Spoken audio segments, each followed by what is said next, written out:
बिस्मिल्लाहिर्रहमानिर्रहीम। अस्सलामु अलैकुम। नमाज इशा के बाद जो शख्स नमाज इशा के बाद 100 मरतबा ये कलिमात पढ़ेगा तो अल्लाह पाक उसे 3 अनाम अता फरमाएंगे। तो दोस्तों, आप भी मेरे साथ इन कलिमात को पढ़ें और याद करें। सुब्हानल्लाहि वल्हम्दुलिल्लाहि वला इलाहा इल्लल्लाहु वल्लाहु अकबर वला हौला वला कुव्वता इल्ला बिल्लाहिल अलिय्यिल अज़ीम।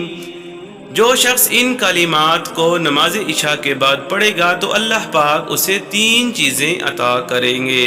नंबर 1, उसके नामा-ए आमाल में 10,000 नेकियां लिखी जाएंगी। नंबर 2, 10,000 बुराइयां मिटाई जाएंगी।